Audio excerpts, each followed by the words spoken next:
2025 වසරේ IPL තරඟාවලිය එනම් Indian premier league cricket තරඟාවලිය මාර්තු මාස 22 වනදා දක්වා පුරා මාස දෙකක් ඉන්දියාවේදී පැවැත්වීමට නියමිතව තිබෙනවා. ඉතින් මෙම තරඟාවලියට ශ්‍රී ලංකා ක්‍රිකට් ක්‍රීඩකයන් රැසක් ක්‍රීඩා කරනවා.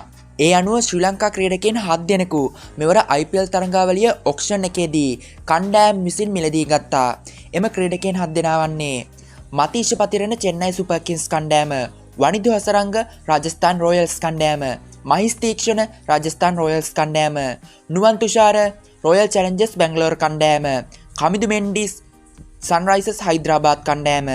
ඒ වගේම මෙවර IPL තරඟාවලියට ශ්‍රී ලංකාවේ යෝන් ක්‍රිකට් තරුවක් වුණු ඉෂාන් මාලිංගවත් තෝරාගෙන තිබෙනවා. ඔහු ක්‍රීඩා කරන්නේ සන්රයිසර්ස් හයිදරාබාද් කණ්ඩායමටයි. ඒ වගේම දුෂ්මන්ත චමීර දිල්ලි කැපිටල්ස් කණ්ඩායමටත් ක්‍රීඩා කිරීමට නියමිතව සිටිනවා. මේ අතර එංගලන්තයේ සුපිරි ක්‍රිකට් ක්‍රීඩකයෙකු වුණු පිතිකරුවෙකු ලෙස ක්‍රීඩා කරන හැරි බූක්ට වසර 2ක ක්‍රිකට් තහනමක් පැන.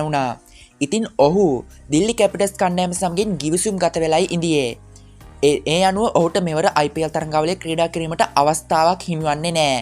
මේ අතර මේ වන විට ආරංචි වන තොරතුරු වලට අනුව එම ස්ථානය ශ්‍රී ලංකාවේ කලක් නායකයාව සිටි දසුන් ශානකට පිරිනමා ඇති බවටයි වාර්තා වන්නේ.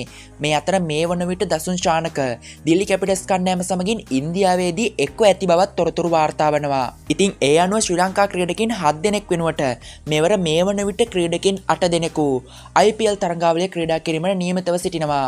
මේ පිළිබඳව ඔබට සිතෙන්නේ කුමක්ද? අනිවාර්යෙන් අපට කමෙන්ට් කරන්න. මෙවැනි පෑම්පෑ අලුත් වන ක්‍රිකට් පිටිය උණුසුම් පුවත් ගුණාත්මකව ලදසැනීම දැනගන්න ලංකන් ක්‍රිකට් සමගින් එකතු වෙන්න කියලාත් ආරාධනා කරනවා. අලුත් වීඩියෝවකින් විදුලි වේගයෙන් හමු වෙමු.